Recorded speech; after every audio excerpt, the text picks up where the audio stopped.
The last session is about imaging for depth and dynamics. And we have really exciting talks. And the first one is on the understanding cellular dynamics and structure in multicellular systems. And the presenter is Gokul. He's an assistant professor in UC Berkeley's Department of Molecular Cell Biology and he's scientific director of the Advanced Bioimaging Center. He's also the Chan Zuckerberg BioHub San Francisco investigator, and he builds AI-enabled microscopy to quantify subcellular dynamics.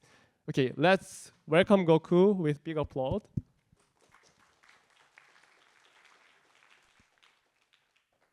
Well, thank you for the invitation to the organizers, and thank you all for being here for the very, very last session. I appreciate it. This talk may be slightly different, and it's actually more forward-looking than presenting just solely on the work that we've done, because that's already published, so you can read about it. So I really want to tell you about what we were working towards. Yeah, the two movies that you're seeing here are from our newest microscopes, the one we call eyesore, because it really does look ugly, but you're looking at the development of a zebrafish eye over there, and then you're looking at now, in this particular case, inside of zebrafish, but subcellular organelles. You don't need to see me, you probably need to see that better. Just color-coded for depth. So you basically really have the highest resolution spatial and temporal that's possible for in a commercial system without like custom optical objectives. Over the past decade, we've developed systems on two separate fronts in understanding life. First is how can we look at them live in their native physiological environment? And to do this, we basically coupled the principles of adaptive optics that were developed by the US military, later kind of adopted by the astronomers, and like the retarded stepchildren of astronomers, us microscopists kind of brought that in about 50 years later. But basically that lets us really look at subcellular dynamics inside of living transparent tissues corrected for aberrations at unprecedented detail. So this is technology to enable us to look at things live with all the molecules seen and unseen. On the right here is if you don't care about life, we can trade that for resolution. So this is a technology that's combining expansion microscopy, which is essentially a fancy way to kind of bypass the laws of physics using chemistry to do sample prep technologies that basically kind of physically expands your sample so that your molecules are literally separated in 3 dimensions by your expansion factor. So that means that you're basically getting diffraction limit divided by the expansion factor as your effective resolution. So that means that we can essentially image really large tissues. And some of the more recent work on this, we've worked on kind of truly like petabyte scale kind of imaging of large neural domains in brains. But we've applied these technologies to, again, first look at mechanistic questions in fundamental in biology across various kind of systems, looking at how cells eat in this example, looking at these are rotavirus particles. So we're looking at basically how they actually infect and internalize into the cells, looking at how things get digested once they're internalized. In this particular case, looking at how 2,000 nuclear pores reform after cell division in a matter of a few minutes when it really takes each one about 45 minutes to replicate. All of that to say is that, okay, yes, we can do really molecular level mechanistic biology with these imaging tools, imaging them in 3 dimensions over time with multiple chemical labels. We've developed a new microscope called the Mosaic. It's essentially like a Swiss Army knife style microscope that combines the functionality of about 10 different microscopes into one. This was just recently published, and I think it's still on the Nature Methods website as a cover for this month's issue. And the last thing that I just want to point out on the expansion side of things is we've basically developed this like photochemical degradation methods to basically use light, like lightsabers to kind of etch samples as we image through, kind of like FIPSIM, but for fluorescence microscopy. So over the past 2 decades, again, all of this is tissue imaging inside of live zebrafish. They're all different tissues, but the point is we can image and study lots of different biological questions with our collaborators that are based in molecular cell biology department, where it's a great department at Berkeley.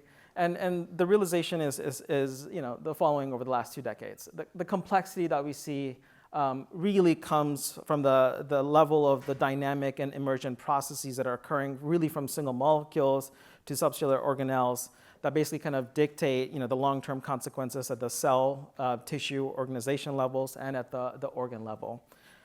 And to be able to really understand life as it is, we take a holistic approach, making sure that all the players, both seen and unseen, are present. That means that we try to avoid reductive approaches as much as possible, especially to make representative observations from these systems. So I run a joint lab with Eric Betzig, and we've kind of worked on combining adaptive optics with lattice light sheet about 10 years ago. And this technology is really to observe and combat sample-induced aberrations. That's basically kind of like if you don't do that, you're trying to drive on a rainy day without turning on your windshield wipers. So we use these adaptive optics to be able to deblur images as astronomers have done. This is truly just to kind of recover the lost resolution and contrast. And again, this work was published about almost a decade ago now. So we can essentially image looking at neural development. In this case, this is the spinal cord that's developing. Everything that you're seeing here has been corrected for AO, so you're basically seeing the crispest version of this data. We're looking at basically, in this case, wound healing response when you kind of make a nick on the zebrafish tail to see all the different kind of responses that are happening across that particular tissue. We're looking at how cancer cells are using these blood vessels as highways to kind of move about the system, and in several cases you can even catch them in the act of extravasation. So basically like the metastasis, the basis of metastasis. And all of these things are great because it really kind of gives us a crazy broad range of observations where we can essentially sample specimens in time on 7 orders of magnitude and in space over 14 orders of magnitude. All of this to say is that we generate a ton of data. Up until recently, we were kind of, more kind of limited by our ability to process this data into a human interpretable form, so we can even just look at it. So we kind of developed this package called Pedikit to deal with this entire kind of processing pipeline to be able to kind of, extract interesting insights. So I'm highlighting this one movie because in a second, let me start over actually on that one. So what we're going to be able to see this is, okay, you have like literally thousands of cells in this particular cover slip, but the fact that we're able to kind of observe them at reasonably kind of high spatial temporal resolution means that we're able to kind of observe their behaviors in exquisite detail. So what I want to point out is this particular cell that basically divided into 3 daughter cells. That's something that I've never kind of seen in all my time looking at biology. I've always thought cell division results in 2 daughter cells. This is a cancer cell line, and I'm going to play that movie again, and you'll basically catch the cell dividing into 3 daughter cells. This guy right here. Boom. So that's an example of one data set that was about 50 terabytes. This is the mouse olfactory bulb. You're basically now looking at about 7% of the entire mouse brain at sub 100 nanometer resolution to be able to kind of not fully trace all of the neurons and axons, but enough to be able to kind of make kind of interpretations on neurodegeneration type model systems. So this particular sample, for example, like zooming into a tiny little section, this is the glomeruli of that. This basically kind of represents about half a petabyte of data that was collected in 10 days. So I think generating high quality data with good reagents and being able to process them to the form that you're able to kind of look at it, I think is a reasonably well solved problem. Now basically what makes it hard is, okay, once you have this data, what do you do with it? In order to make observations, you need to be able to look through really dense, kind of complex structures. And making heads or tails of something like that, to me, is very nonsensical. And we're kind of hacking our way to saying, okay, well, let's take that data set, okay, let's computationally segment them and separate them So I can essentially observe what's happening at at the cellular and the subcellular level as if it was a reductionist approach of isolated cells in a piece of glass, and then I will hide everything and I'll just look at one cell to be able to understand what's happening. This is basically the state of modern cell biology with advanced imaging. It's in the dark ages relative to molecular biology, biochemistry, genetics, any of the approaches. So imaging is really the third rail of modern microscopy, and we've thought long and hard as to, okay, how do we deal with this? The main problem is the fact that we don't have the necessary expertise, or at least one person who's driving the biology doesn't have the necessary expertise to be able to solve this problem. So these microscopes, we can over-engineer them to reduce the complexity and basically make them turnkey instruments. But even if you do that, the data is too vast and complex for data storage and compute resources that are available to individual labs. And I would argue today that even the best state-of-the-art AI models that exist today are horrible for vision-related tests, even though we have really performant kind of progress in self-driving and those types of applications. When it comes to biology, it's basically, again, back in the dark ages of AI. So what we want to do is try to solve this on multiple fronts. The first thing we want to be able to do is, okay, how do we kind of go back to the model of when it became too expensive for individual kind of explorers to kind of build their own telescopes? How do we create something akin to a Keck observatory? So what Eric and I have decided to found is the Cell Observatory, where we basically have the main mission to be able to explore really the entire complexity of life itself from single molecules to cells to tissues at the whole organism levels. And basically we'll have high throughput kind of microscopes to be able to generate the necessary data sets by generating hundreds to thousands of transgenic specimens in model systems where we can image necessary compute and AI expertise to be able to kind of deal with this type of data. And of course, the outputs of something like this would basically be the tools to start, the microscopes, the library of reagents, the data sets, analysis of very specific questions, and of course, this will have to be driven by proposals from the actual biologists that are interested in combining this type of imaging information with orthogonal data sets. So to kind of build this as a starting point, we identified, okay, well, we can have lots of questions. The real rate-limiting step is our ability to take this data and get answers that are human interpretable. Basically, what's really missing here is essentially a multidimensional vision model that can ingest this multidimensional data in order to be able to process that. So how do we kind of build something like this that kind of works across the diversity of biology itself? So there's like really 4 components we need to really have a closed loop kind of control over. First is the reagents. We need to be able to create a broad set of reagents that basically encompasses enough diversity to be able to generate essential interpretable models at the end that will basically essentially give us some amount of generalizability and not just like a one-off brittle bespoke models, which is the entirety of life science research at this point. Imaging, I think we've got that and the data handling reasonably kind of well in place. So basically, reagents are I guess, a big investment on our lab part, and I'm going to tell you a little bit about that, and then where we are on the AI side to be able to build this. So we're going to start with zebrafish. The reason we like zebrafish is because they are vertebrates like us, but unlike us, they are transparent.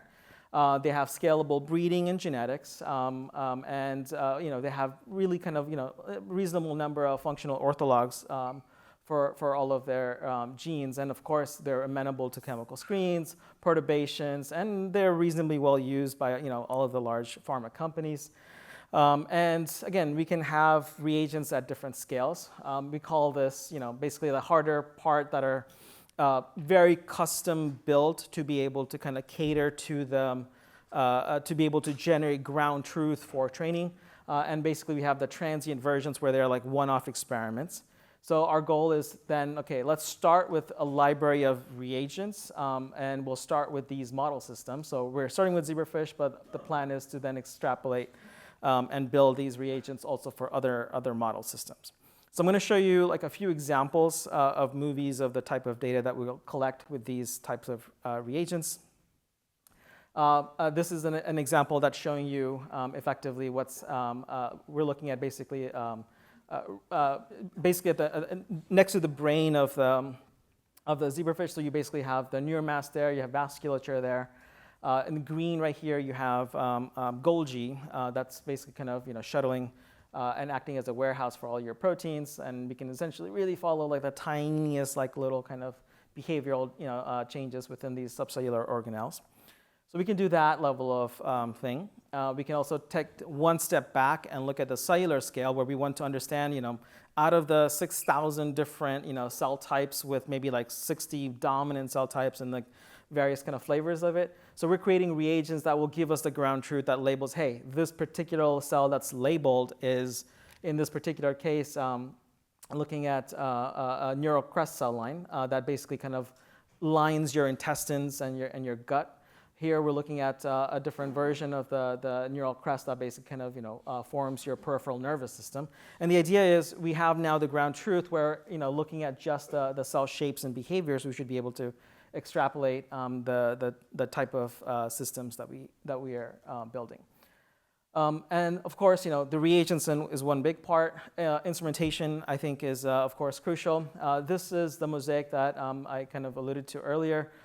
So this, again, is been recently published. I'm not going to dwell too much into it. But the point is, this is capable of about 10 different imaging modes, all with adaptive optics if the samples can leverage it. But because we know we're starting with zebrafish and organoids and embryos, we're building a custom version of that instrument for much higher throughput. Basically kind of getting the best version of what is possible today. And of course, we're going to trade some of the flexibility in working distance for higher, spatial resolution. And this is the eyesore microscope that I mentioned to you, where the first movies came from. And again, these instruments work at generating reasonably good quality data. This is looking at the spinal cord development in the zebrafish, and of course, we can also look at the cytoskeletal kind of dynamics. This kind of looks like waves in an ocean on a sandy beach, but basically this is the cytoskeletal kind of proteins on the skin of the zebrafish right here, just color coded for depth. So I'm gonna basically kind of talk about, okay, well, we want to now build an AI model with the data sets that we're able to generate. So the question obviously is, okay, how much data is enough? I would argue we have no idea. So let's figure out, okay, where to start. Again, based on what we can reasonably expect, we're calling the smallest block of data that we're going to give it for a native 4-dimensional, 5-dimensional model to be basically this hypercube of these dimensions, for example. And our goal is to basically get to about 10 million hypercubes as a starting point for training. And I would argue for this particular stage, we don't need to image everything in all of biology. We just need to encompass enough different variations and shapes and behaviors in order to be able to get to that level of diversity. And we've made some substantial progress over the past year. So all of this is like now unpublished stuff. So we've made enough progress to have generated over a petabyte of training data for these for the system.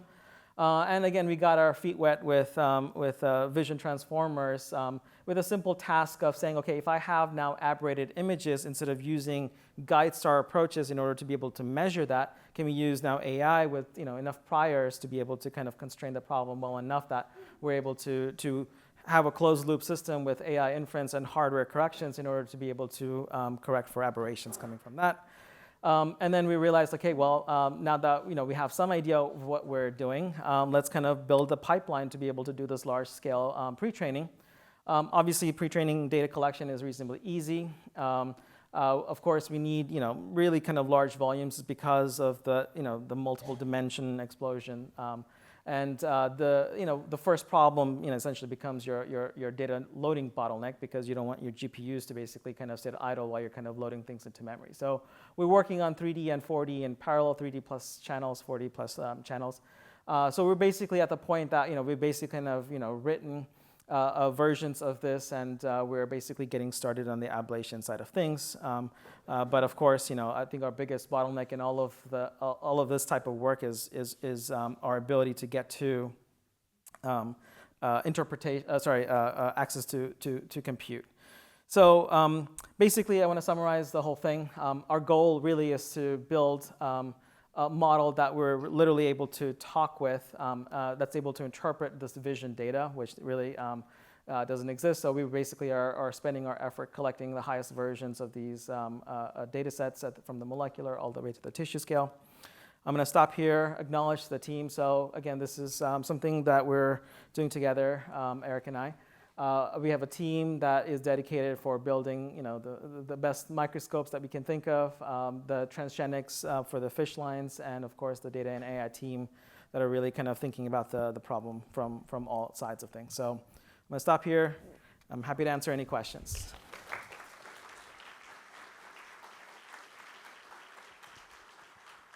All right. Thank you for the really great talk. And yeah, over there. Yeah. In front. Yep. You can come to the microphone if you want. It's mine now. Okay. That was a really great talk. I loved all the moving and bobbling animations. So cool. One of the questions is, so the plan is to collect petabytes of data of these hypercubes. What exactly are the labels? Like, what is Claude going to, or like your version of genetic Claude going to be doing with all the hypercubes? I guess the part of the details I didn't get into is we need to have annotations for everything we're collecting. So, for example, if my task, again, we have a set of milestones what we want to accomplish, but let's start with the simplest, right? Let's segment every cell and track every cell that's in these tissues, okay? So the ground truth for that, the annotations for that, it's a great question. Let me see if I can punch back into that. Basically, I guess the context of that is like you can have a high throughput microscope, but will you have high throughput like postdocs labeling all the data? No. So what we want to do is we know how lazy we are. So what we want to do is we want to let biology really do the hard work of annotation. So what we're doing is creating reagents that will stochastically, in this case, color code every cell into a different color, so thereby giving us the annotations that are needed at scale. We're talking like millions of annotations that the cell is doing the expression and the work of labeling for us in order to be able to do the trainings on that. I'm sorry, you can turn the lights back on. Yeah. So that's an example of one thing. And of course, we're doing this type of work at all levels to be able to generate the annotations where we can with biology doing the work, where we can't, some versions of bio-inspired approaches where it's a combination of synthetic and real data. Thanks. Here. Hi. I was just curious, if you had the ability to measure at microsecond timescales in addition, like what would that give you? I'm sorry, say that again? So if you could measure at the microsecond timescale, because I saw that it was from 10 milliseconds Yeah. to hundreds of hours. Yeah. But if you could also image at the microsecond timescale, does that buy most you of that anything? microsecond timescale, the interesting part would be the kaons, k-offs, the KDs, the binding kinetics for especially like the freely diffusing or the directed motion objects. That's basically the access points that we'll get to at that scale. Yeah. So at 10 milliseconds, I think that's way too slow to do the binding kinetics studies at the molecular level, but that's basically what unlocks at hundreds of microseconds to like millisecond or less. Yeah. Hi. Hi. Thank you for the talk. It was really impressive to see just how much data you have and just like the scales at which you can image things. I just saw on that AI pipeline slide specifically, there's something about semantic segmentation. Yeah. So going back to the movie that you showed with that like cell division with those like 3 daughter cells there, is that like the level at which you're thinking of doing So that? for semantic segmentation, we're thinking more in the context of cell labels, cell types. So again, an organism has muscle cells, and it has probably multiple variants of that. And our goal is, okay, can we now classify all of the specific types of cell types into the semantic labels, and after which we can choose to do instance, and then again the granularity kind of comes down, right? So yeah. Got it. Okay. Oh, hi, really nice talk. I have a question because when I collaborate with biologists, they sometimes don't believe the images. They believe more about omics data. So I'm curious I want maybe probably comments a little. How much do you think those very precise thematic microscope images can replace what we can do with omics data? I don't think it's going to replace. I think it's an orthogonal thing, right? So right now, the way I think of omics data is kind of like us doing biology with our eyes closed. You can hear a lot, you can say a lot, and most of it, would be reasonably trustworthy under proper controls and conditions. But I feel like we're ignoring life under those omics conditions, because you're looking at a snapshot of what life is like under those, at that particular instance. You don't have history of where it was and how it's going. There's like some work on the ticker tape stuff that's coming now that may kind of solve some of that. But I would argue that having done my postdoc trying to learn biology, I can say many times we don't really know the right questions to ask just because we don't have access to the observations, especially on the dynamic side. Because I can tell you the nuclear pore project that I kind of showed in the very, very beginning, we were trying to understand the organization of, okay, what comes first, and the question didn't even make sense when you look at the data, right? Okay. And I would argue that live imaging is not going to replace omics or the biochemical, the molecular. I think it's just going to augment it, and that orthogonal data set basically just enriches our interpretation and access to observations that leads to kind of new kind of types of work on the other orthogonal data sets. Yeah. Okay, thanks. Yeah. Thank you. This is a very great and meaningful project.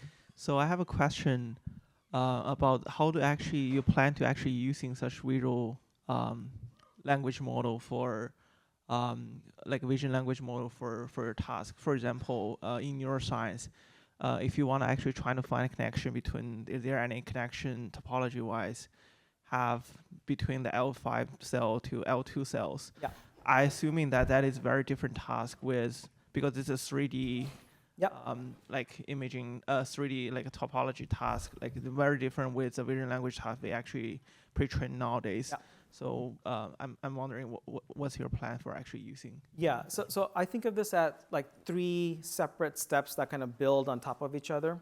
I would argue the most simplest thing that we don't have today is just a way to delineate boundaries of objects, whether it's single molecules, subcellular organelles, cells, tissues, or domains itself, right? I would argue having that ability and being able to track that over time is step 0. I feel like if you can't solve that, I feel like everything I'm going to tell you, rest of it is just science fiction, right? Mm-hmm. So if you have that, I would argue we can bring in the context of labels, of all of that through the language models that already exist in order to then create high density annotations, using which now you basically have a vision model, and you have now the data sets that you use to train that vision model, inference to create all of the annotations that we, at least in limited testing context, care about, and use that to be able to fine-tune vision language models. That's, I would say, like a 3-step kind of approach in order to kind of build up to that level of generalizability, right? Because we're not going to be able to train something that encompasses everything we know in biology with the vision data just because we don't have annotations at scale, right? We have to generate annotations at scale. Once we do that, I think everything else falls into place. The first step is annotation. Annotations at scale. That's basically the step 0. Yeah. Thank you. Yeah. The last question, please, quickly. Yeah. Thank you. That sort of answered my question. I mean, I was curious. I recently attended a neuroscience lecture at like NYU, and what I noticed is that from my like high school biology knowledge, relative to this professor that was going, at significant depth about neurons, is sort of the unfortunate lack of discretization in those annotations. Like every year, every month, every week, there's a new cell biology paper that further subdivides the taxonomy of any given like cell lineage. And so I guess I was wondering what concerns you have about the evolving nature of your annotations and of our knowledge of biology as this project progresses, because it's going to take you some time to gather these petabytes that you hope to.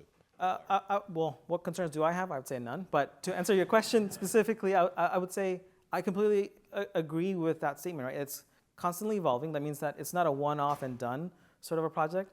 But what I would argue is that data sets should be reusable. That means that there's no reason for us to use new knowledge and orthogonal kind of information that was acquired through, I guess, either other images or other proteomic or omic type data sets to better annotate, better augment the density of annotations of any dynamic movie, right? Suppose And then retrain and refine tune, right? So that's basically, I think, semantic space that makes So sense. we're basically, this is, in our view, the starting point of this whole thing.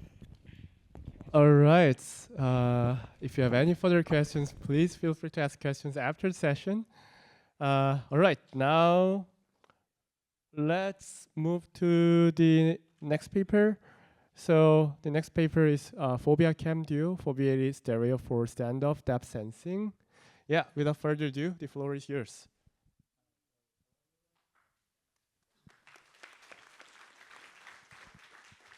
Can you hear me? Okay, thanks. So I'm Yushan. I'm excited to introduce you to Phobia Chem Duo. Phobia Chem Duo is a tri-camera system capable of capturing foveated stereo for long-range depth signal. So, like across this conference, we've already seen a lot of amazing work, amazing talks and demos from, for example, Emma and Amish. They're using like different aspects of biological inspiration from different creators to create camera systems of different capabilities. And Phobia Chem Duo is no difference. We are also inspired by certain aspects that you see like from the eyes, evolved from the nature. So first is stereo. Like stereo is kind of the base, the prerequisite that you can kind of perceive depths from like triangulation, right? And another is foveation. So basically, evolution determines that, the brain cannot really handle too much information at the same time. So they kind of use this kind of concentrated region of like photoreceptors in the center to kind of like give you a perception of high resolution vision without overloading your brain. So we want to kind of go through briefly the related work to foveation and stereo. We have seen like policy-driven foveation, which primarily kind of like addresses the problem of where to look given a scene, like to maximize the information you could get from it. And we have dynamic optical foveation. So they address the problem of synthesizing multiple cameras of different focal lenses to kind of synthesize an overall aggregated view of the scene. And we have these Vergence stereo systems, which use kind of like motivated camera pairs to maximize the overlap between left and right, especially if you have narrow FOV. You want to maximize it. So the foveation in specific falls in two tracks. So we have the hardware track, which we need a camera system that delivers real-time, high-resolution foveated sensing. And we also need a decision algorithm to kind of like tell you where to look at, because you don't have the capability to go back in time. When you are out there, you can only point your camera at one time point. And this work in specific addresses the left part, the hardware. So let's introduce the camera. So we actually built this device in our lab. You can see we have 3 cameras. The center one is the wide angle, left and right is fovea. And we mount a MEMS mirror on the backside of each camera, so we can steer the foveas to wherever we want, just like human eyes. You can steer the fovea, right? And we have like synchronization electronics on the back, so we can precisely like coordinate the mirror and the camera sensors. Here's a trailer on what Phobia Chem Duo can do. So this is the image taken on the garage of Princeton University. And for example, if we want to focus on this sign on one of the parking lot, we might want to zoom in, right? But this doesn't really tell you much because you have pixelated, blurry thing happening here. So what we can do is like we can point one of the fovea to the same thing and give you a really sharp view of the same image, and you can now see like it's kind of like more useful, right? And in addition to that, we are also able to give you a disparity over that thing. So you can get useful depths from that single point. You know now like the sign is in front of the trees. And let's take a detour before we dive into the hardware. We did some analysis. I mean, this is also like a part of the inspiration we took from the nature. So if you're a predator and you want to kind of hunt down a prey, you want to keep away from it so the prey doesn't get aware of your existence. But you cannot go too far because that will cause you to lose track of your prey. So we found a duality relation between these two constraints. And that ends up giving us a relation, basically telling you that the better your fovea can do, the better survive chance you have in the nature. And let's briefly go through this geometry, which is like a big thing in every stereo system. So we have like Z equals FB over D, which is universal, right? And we can take the differentiated form of it. So we know like Z increases faster when you have larger disparity. And real-world sensor is not continuous. So we want to consider the pixelation involved here. So we have the discretized version of it, showing you, like you can see from the right side, right? If your target moves far away, its uncertainty increases in an inverse quadratic form. A natural solution to this problem will be increasing the resolution of your sensor. So we can kind of achieve a finer grid, like on the near field and the far field. But I mean, that's the cost. That's at the cost of increasing your bandwidth quadratically. And we know like a lot of downstream application doesn't like that, right? Doesn't take that much data into their pipeline. So our solution instead is to make these two foveas telephoto. And then we add the capability of foveation by allowing them to be steered by a MEMS mirror. So they can be steered to wherever you like wherever the information is actually like sitting on. And as a final step, we introduce the wide angle. So that introduces the like contextual awareness, regardless of whether you're looking at it or not. So that completes the picture. And let's rewind on how the device is designed. Like 3 cameras, all have its own purpose. And this is like a section view on how the fovea sites are actually constructed. If you are interested in this, have a look at the paper. We have everything listed there. Now I want to talk briefly about collaboration. So as a very intuitive thing, you might want to point a marker, point the camera to a marker. So you can move the marker around and correlate the three cameras to kind of like get the same angle mapping, right? But there's a problem here. We don't have collocated camera. We have 3 cameras sitting on their own spot, which means we have a depth dependency. We have to carefully measure every time we do calibration. We don't like that, so we decided to do this. So by using 3 markers, spaced out according to the camera, we are canceling out depth dependency from our calibration process. And instead of panning the markers, we're rotating the cameras to build this correlation. And here's the video of how we actually calibrate it in flight.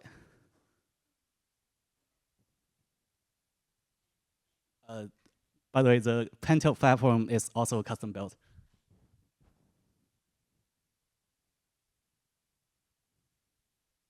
That process gives us a precise miming between angle and voltage. And also, we are able to use the markers to do a rectification calibration. So the rectification matrix is angle dependent, which means like wherever you point at, you have a new matrix that's derived using this 9x9 matrix, using linear interpolation. And with the camera calibrated, we're able to do some simple demos on object tracking. So I'm going to show you one here. We captured this morning. So we have our co-author, Jacob, in the frame, holding a camera and we can just point our foveas to it, and we use a tracker to track its head. So you can see he is being kind of like tracked from like 20 meters away, I guess. And we can kind of survive a even larger motion. Can you tell what's on his phone? Yeah, that's the hardware part. Here's Jacob to tell you more about data and machine learning. Hello, everybody. I'm Jacob. So once we had the camera system, we wanted to kind of verify the integrity of our fovea pairs, and we also kind of wanted to facilitate future convergent stereo research. So to do that, we decided to collect a data set. So in our data set, we have a series of scenes, and for every scene, we have a collection of wide-angle shots taken on a linear rail that can be used for any traditional stereo algorithm as kind of a baseline to compare to. And then, inside of each scene, we steer the fovea to kind of scan across the scene and produce a series of foveal pairs to kind of represent almost the entire scene, and they can even be stitched together. But the point is just having these wide-angle baselines and then these fovea pairs. With the data set, we decided to construct a self-supervised convergent stereo or disparity algorithm that's transformer-based, and it takes in as input two fovea pairs. These are put through Dino, which is a vision transformer encoder, and the left fovea is put through a frozen depth anything, which produces this sort of monocular prior that's pretty consistent with a lot of traditional stereo algorithms. And then these give us 3 token streams, which do self-attention and cross-attention, and are finally combined into a final output disparity. So for a simple example of what this looks like, we have this kind of wide-angle scene, and we have a region of interest that we want to have some sort of depth information about it. If we zoom into just the wide angle, we can see it's extremely degraded and noisy, but our foveas of the left and right are extremely crisp and have a lot of high frequency information. And then on the right, we show some outputs of Rs on the bottom, and then a state-of-the-art monocular model, which is actually not able to kind of pick up a lot of these branches and details that are important for depth. Here are 4 more examples showing the fovea, monocular, the wide angle traditional stereo baseline that I talked about earlier, and then Rs. I think something that's interesting to note is how a lot of these foundation models have a lot of priors. So when they look at something like a car or a sign, they're really good at giving you something that looks right. But if you're looking at high frequency details, they almost completely disappear. We report photometric error because it's a self-supervised model, and we compare to monocular as well as fine-tuned traditional stereo algorithms. Now, this work is mostly focused on depth, but there's a wide range of applications where you don't even have the foveas pointing at each other. You could have them pointing at something completely separate, such as 2 people who are on separate ends of your scene, and maybe you want to read their lips. So here we have 2 people, and if we zoom in on the wide angle, we have almost no information about what they're saying. However, if we show what the fovea see, we have a lot of detail, and with some state-of-the-art lip reading models, we can get some very frighteningly accurate transcripts with no audio input, right? So, to recap, we first introduced a lot of biological inspiration, and we analyzed a lot of biological phenomenons, especially through crypsis simulation. And then we actually implemented this camera that's 2 telephoto cameras and a wide angle, and we're able to calibrate it. And then we publish a data set of convergent stereo foveal pairs and produce a algorithm to produce disparity. Thank you. And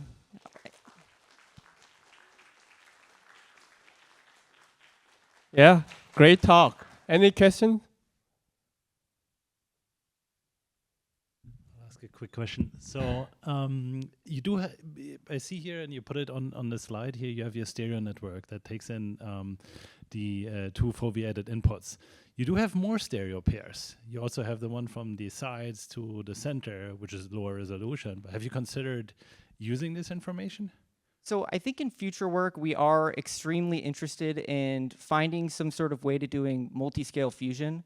And I think that to solve that problem, we have to kind of first solve the solution of where are we putting the fovea to figure out what that relation is inside of the wide angle.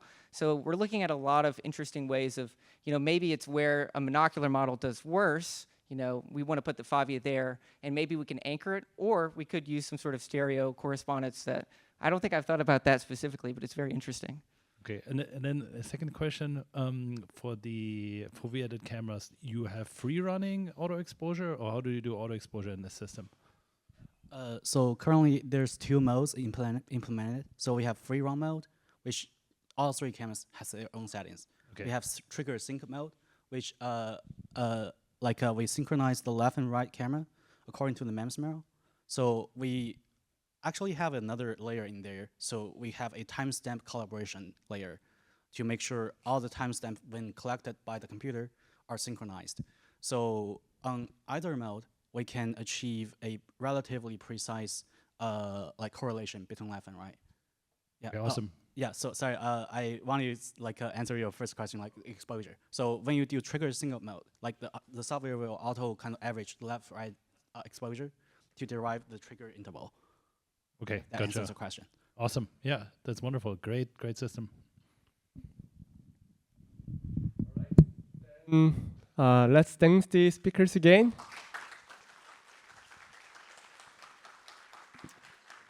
All right. So our next paper is Gaussian coded aperture for truly real-time event-based optical flow. Right? Yeah, let's welcome. Yeah, we can hear you. Yeah, let's welcome the speaker.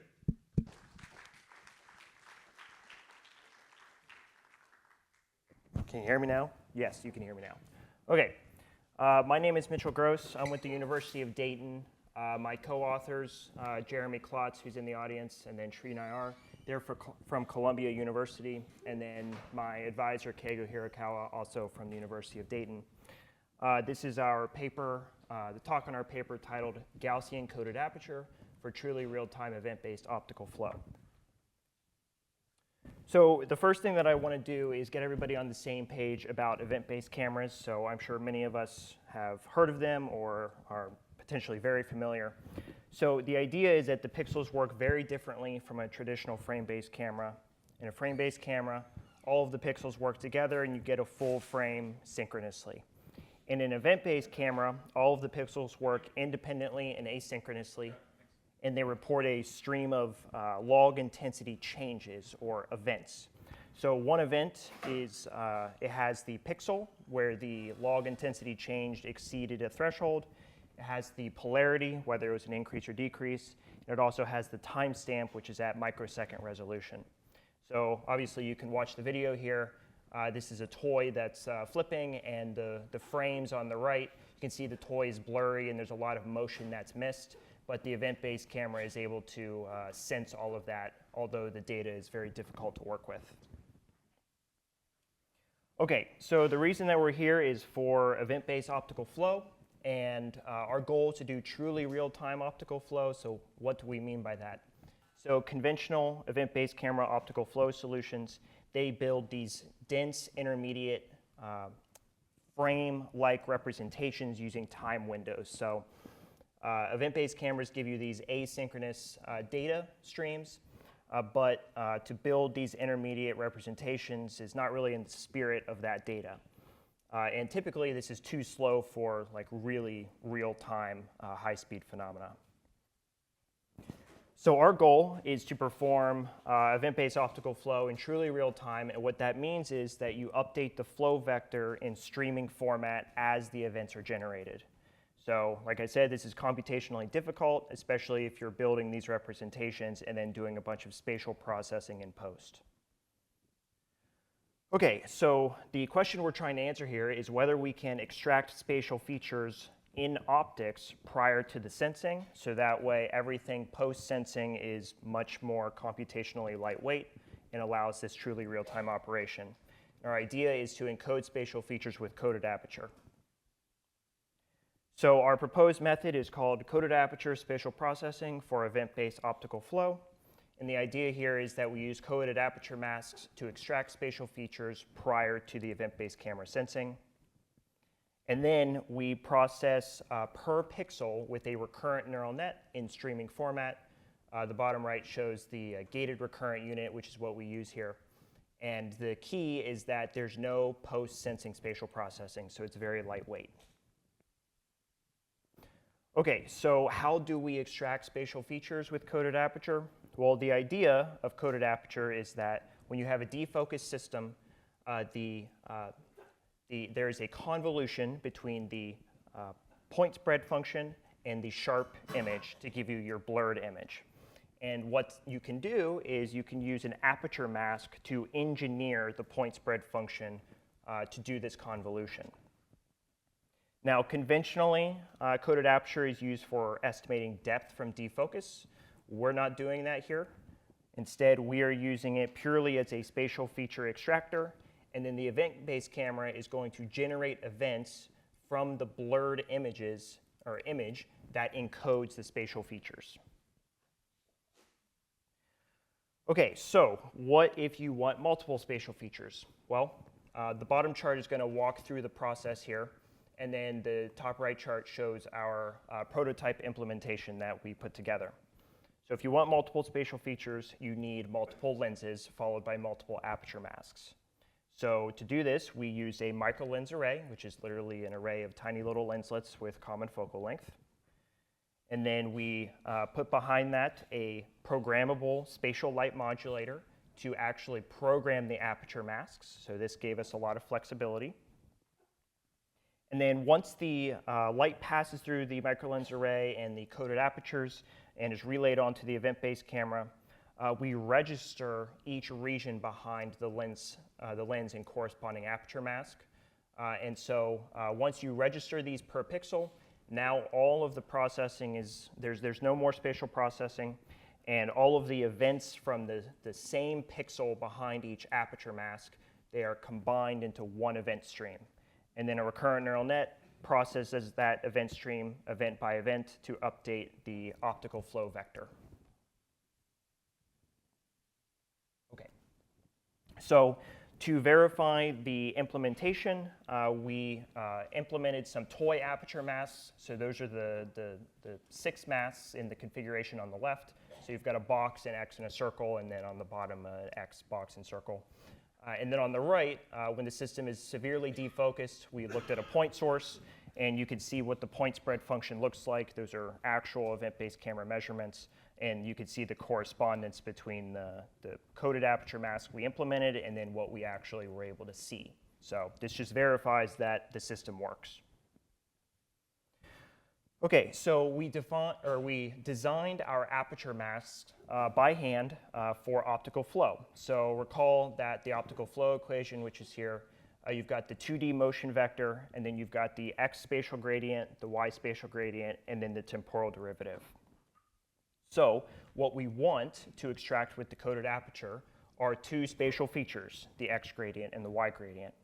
We do this with the Gaussian derivative filter. So the x derivative is shown by the surface plot on the right. Now, if you're familiar with this, you'll know that it has negative coefficients.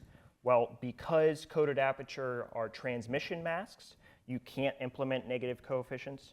So we had to split each derivative mask into 2 parts. So there's the positive coefficient part, and then the absolute value of the negative coefficient part. So we're trying to extract 2 spatial features, and we're using 4 masks to do it, as shown on the bottom right here.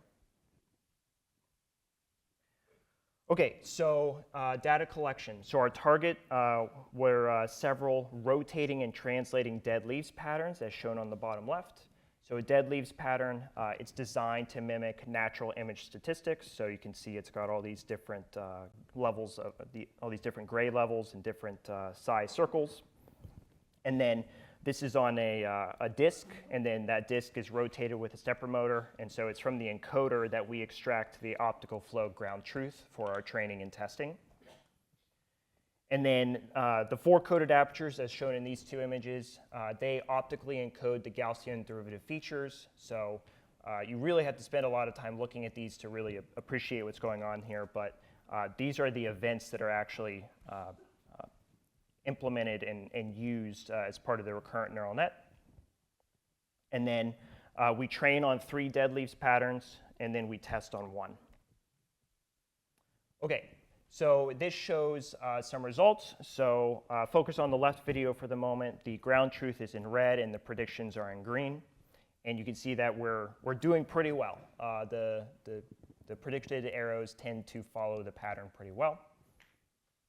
Now, we did an ablation study where we collected data at multiple levels of blur. So that would be the middle video and then the right video. The key here is that the right video, the system is in focus. The idea of coded aperture is that it has to be out of focus for the spatial feature extraction to work. So we expect it not to work in this case, and you can see it's pretty terrible. Okay, we did a benchmarking study. Basically, in the interest of time, I'll go through these very quickly. We basically found that the moderate level of defocus worked well for the dead leaves patterns that we were evaluating. And then we compared against IDNet, which is a state-of-the-art event-based optical flow method. We used it off the shelf, so we didn't do any fine-tuning of it on our data. We used it purely to verify that we were getting reasonable results. And then we took the per pixel recurrent neural net that we trained on dead leaves patterns and then applied it to unrestricted hand waving motion. This is me waving my hand in a couple of orientations. And it's not perfect, but you can see that when you've got strong events and a good amount of motion, you can see that the optical flow vectors tend to point in the right direction. And I just want to remind everybody that all of the processing is happening per pixel, so there's no spatial processing in post. And then finally, we did a timing test, and the short of it is that we found that our model is very lightweight. It's only got 3,700 learnable parameters, and the GPU we are using, which is a 3080, NVIDIA 3080, it can handle a 447 by 447 sensor in truly real time, meaning it can update the flow vector event by event with this model at the event rate, which is about 60 events per second per pixel.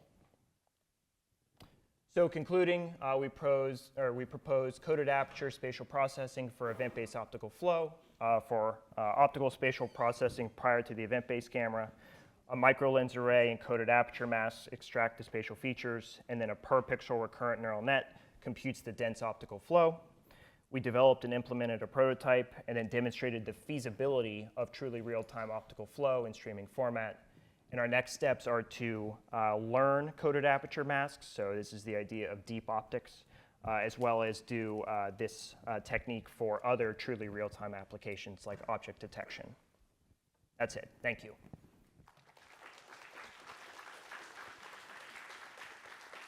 All right, thank you for the great talk. Any question from the audience? Yep. So you showed most of these examples when they were rotating, right? So what happens if there's translation motion? It should just respond. If you're going straight up and down, I mean, any motion that you put in there, it should respond to, just like a traditional optical flow method. You're really just constrained by how good your spatial feature extraction is, and then the diversity of the data that you've trained your model on. So it should work fine, assuming all of those conditions are met. Thank you. Hi, very interesting work. Did you look at the relationship between feature depth and ideal blur?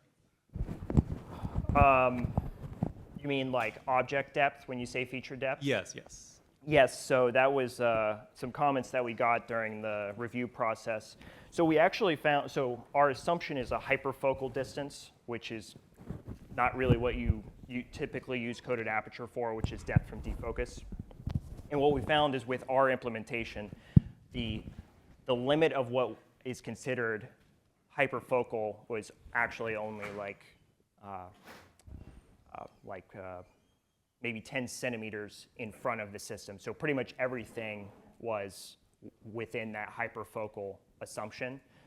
But As I said, this was like a feasibility prototype, and so as we continue this work, we'll really dive into those sorts of details and try to understand the system better. Do you think that the quality of your optical flow would change as objects get farther from the camera? I would say it depends. If it's a big object that your system is able to resolve it and able to really grab onto spatial features, then yes. But if you've got like a fly that's at the end of the room and your system's not sensitive to it, then of course you're going to miss it, right? All right, so let's thank the speaker again. If you have any further questions, please come to the front after the end of the conference. So let's move to the very last, the paper presentation here. So we're going to talk about this shutter events, shutter modulation for static dynamic scene recovery. Without further ado, the floor is yours. So I must say it's quite exciting to be the last presenter in my first conference.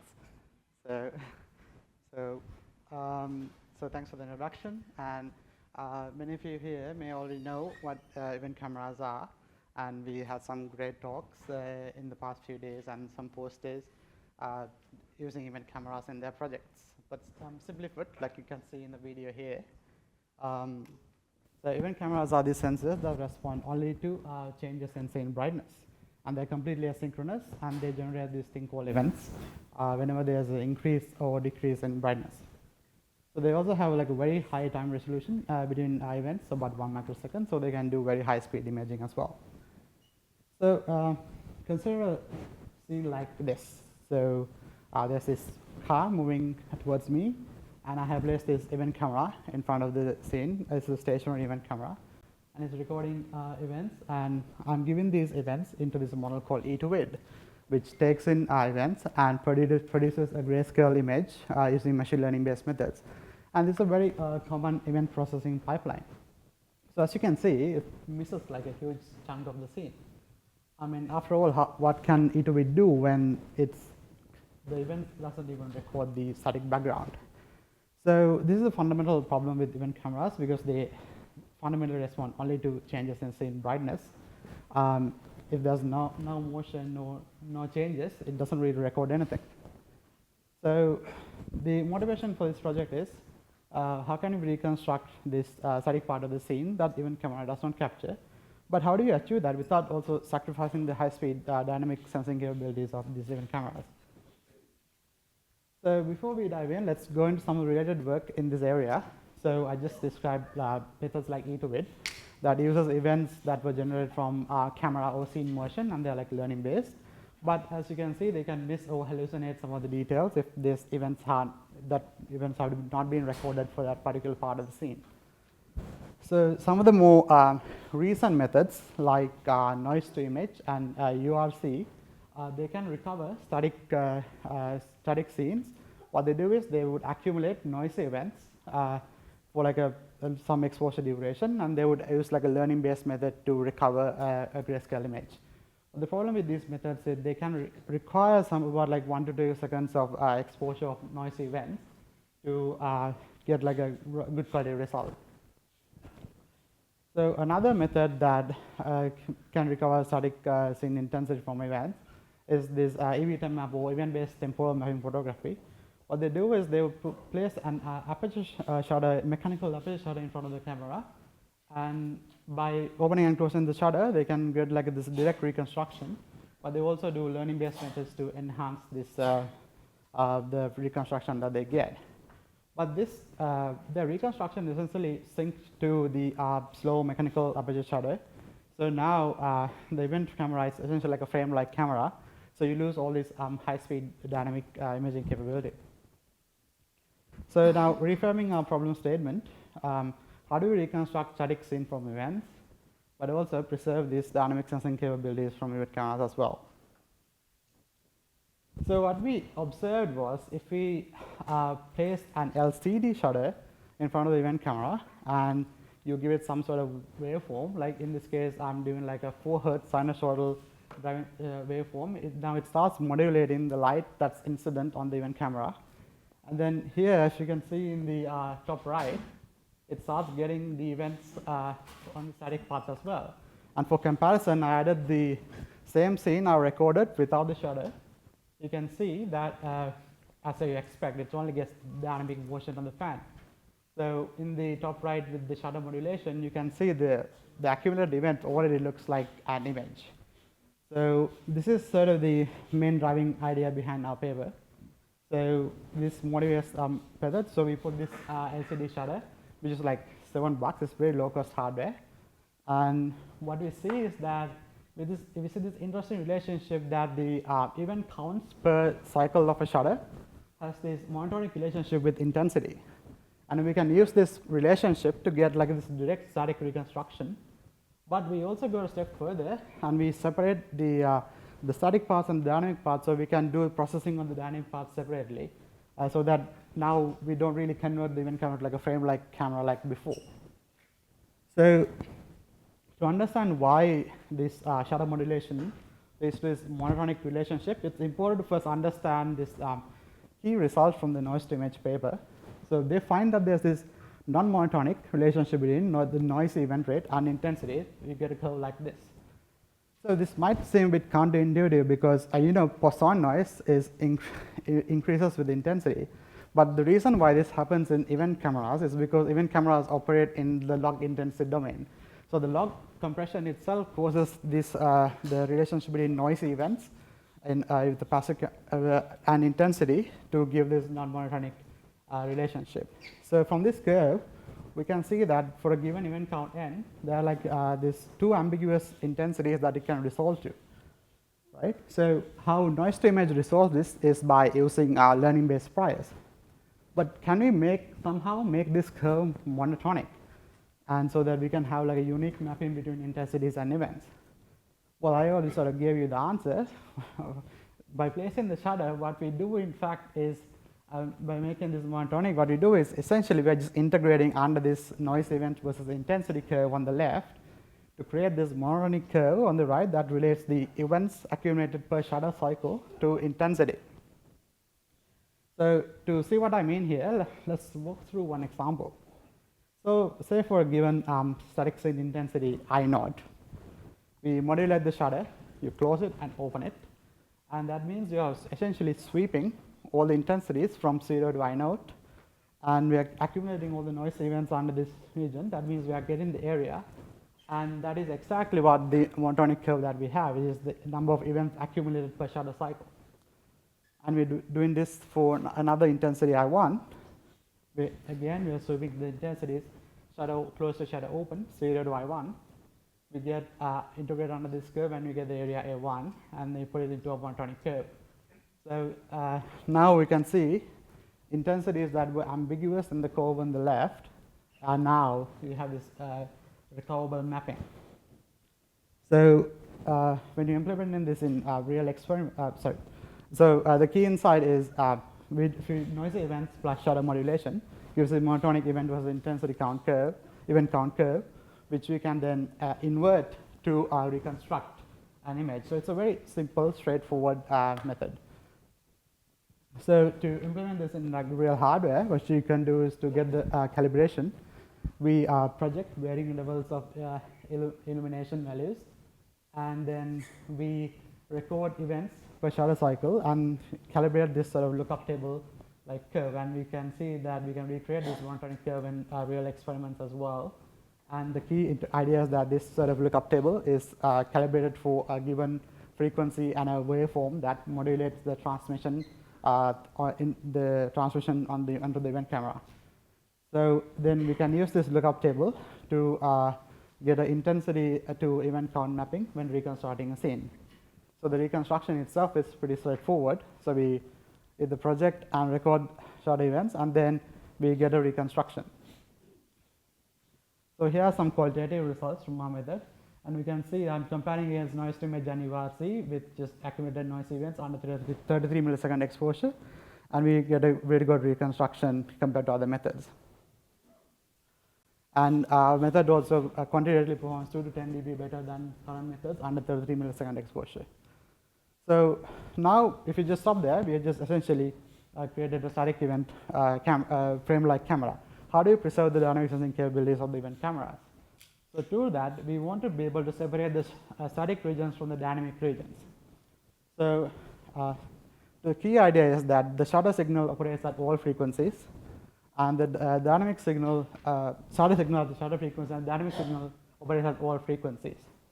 So to illustrate this, let's focus into the static and dynamic patch of this sensor frame. You can see the static signal is very nicely periodic and operates at the shutter frequency. The dynamic signal is a combination of the static plus dynamic signal. So if you can somehow filter out these frequencies, we can separate the dynamic and the shutter static regions. So that's essentially what we do. We just notch out these frequencies in the frequency domain, and then we can get a separated dynamic events. So once we have a static and dynamic separation, we can use E2bit to reconstruct the dynamic parts, and we can use the lookup table methods to do a static reconstruction, and we can fuse them together to get a static and dynamic reconstruction. So here I'm demonstrating our method on some real-world outdoor scenes, and this is the example I showed earlier. So now with our static and dynamic reconstruction pipeline, we can see that we don't miss the static backgrounds, and we can get both components as well.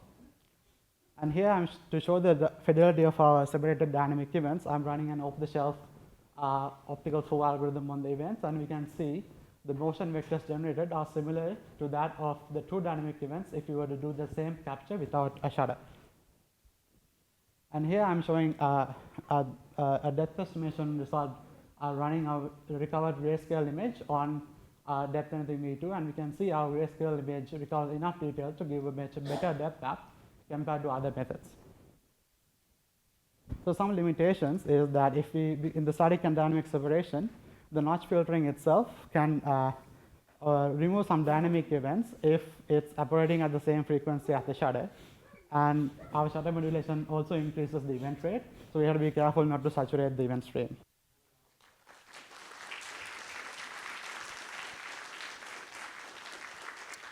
All right. Really quick closing remarks, and that should really only be a few minutes.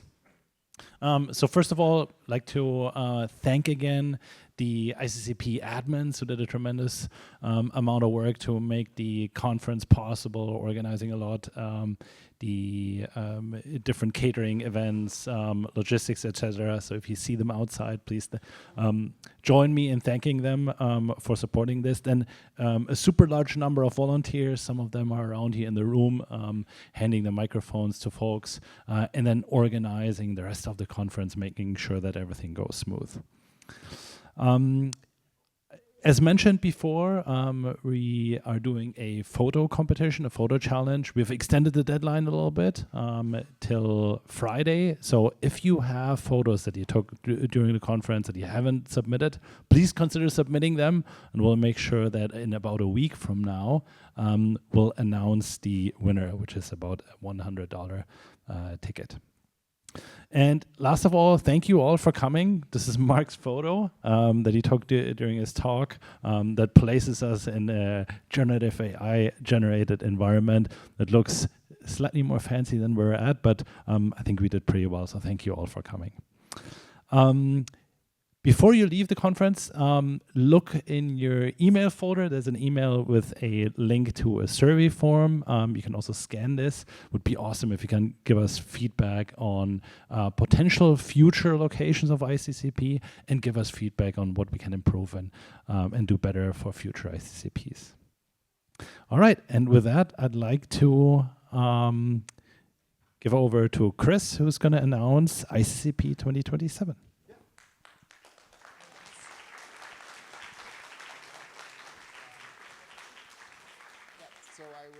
Keep it brief, but next year we will be at the University of Maryland on July 26th to 28th, so that's 2 weeks before SIGGRAPH, after CVPR, with the summer school the Saturday, Sunday right before. For those not familiar, Maryland, the University of Maryland is essentially a suburb of DC, so lots of airports nearby, lots to do nearby, and then I guess the one sort of distinction to be aware of sort of early on is we'll continue to have the summer school, but plan to open that up for sort of competitive proposals for, if you're a faculty member who'd like to teach something, we're trying to evolve that as we go. And with that, I look forward to hosting you all next year. Thank you. Yeah, see you all in 1 year and 10 days, I guess. Yeah. And yeah, Aditya and Abby are co-sharing, and I apologize.